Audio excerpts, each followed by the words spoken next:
राज्यसभा सांसद राघव चड्ढा और आम आदमी पार्टी के बीच का विवाद अब लगातार गहराता जा रहा है। पंजाब की भगवंत मान सरकार की ओर से राघव चड्ढा को दी जा रही Z+ सिक्योरिटी कवर को हटा लिया गया है। आम आदमी पार्टी के द्वारा राघव को राज्यसभा में पार्टी के डिप्टी लीडर के पद से हटाने के कुछ ही दिनों के बाद पंजाब सरकार की ओर से ये कदम उठाया गया है। इससे पंजाब की राजनीति में हलचल तेज हो गई है। हालांकि अब उन्हें केंद्र की सरकार की ओर से सुरक्षा देने की प्रक्रिया शुरू कर दी गई है। फिलहाल दिल्ली की पुलिस उनको सुरक्षा की जिम्मेदारी दे रही है, जब तक कि औपचारिक केंद्रीय सुरक्षा व्यवस्था लागू नहीं हो जाती। आम आदमी पार्टी के भीतर चल रहे इस विवाद ने राजनीतिक गलियारों में नई चर्चाओं को जन्म दे दिया है। हाल ही में पार्टी ने राघव चड्ढा को राज्यसभा में उपनेता के पद से हटा दिया था। इस फैसले पर प्रतिक्रिया देते हुए राघव चड्ढा ने कहा था कि उन्हें हराया नहीं गया है, बल्कि चुप करवाने की कोशिश की गई है। उनके इस बयान को पार्टी नेतृत्व के खिलाफ सीधे संदेश के तौर पर देखा गया। पार्टी के कुछ नेताओं ने चड्ढा पर आरोप लगाया कि उन्होंने संसद में पंजाब से जुड़े मुद्दों को प्रभावी ढंग से नहीं उठाया और केंद्र सरकार के खिलाफ आक्रामक रुख अपनाने के बजाय सॉफ्ट PR में ज्यादा ध्यान दिया। इन आरोपों के चलते पार्टी और राघव चड्ढा के बीच में दूरी और भी ज्यादा बढ़ती नजर आ रही है। तो वहीं राघव चड्ढा ने इन सभी आरोपों को सिरे से खारिज कर दिया था। उनका कहना है कि संसद में उनका काम जनहित के मुद्दों को उठाना है, न कि केवल हंगामा करना है। इसी बीच राघव चड्ढा ने सोशल मीडिया के जरिए लगातार अपनी सक्रियता दिखाते नजर आए। उन्होंने कई वीडियो और पोस्ट साझा कर अपने कामकाज को सामने रखा, पार्टी की आलोचनाओं को जवाब देने का काम किया।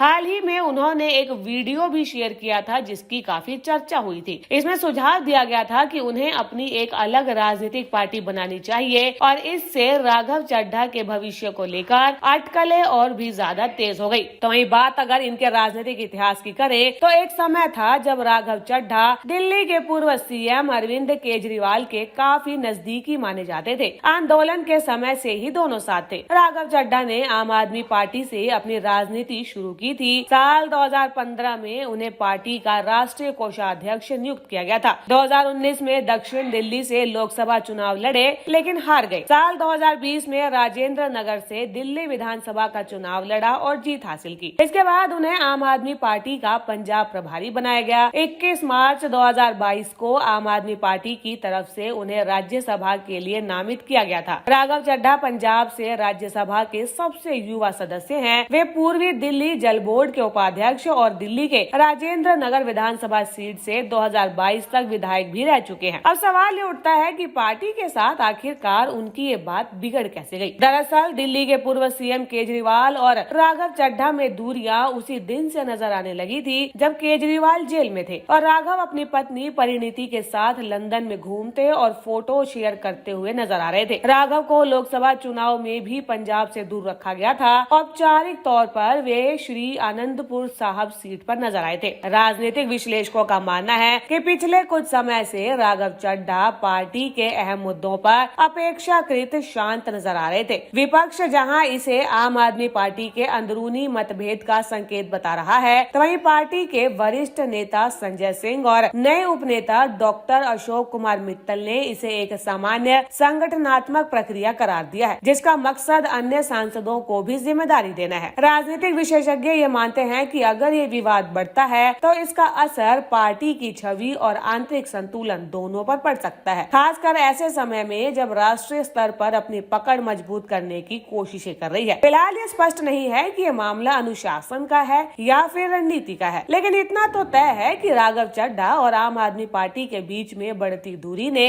सियासत में नई हलचल जरूर पैदा कर दी है। आने वाले दिनों में ये देखना होगा कि विवाद यहीं पर थमता है या फिर किसी बड़े राजनीतिक बदलाव की भूमिका बनता है। न्यूज़ हम के लिए ब्यूरो रिपोर्ट।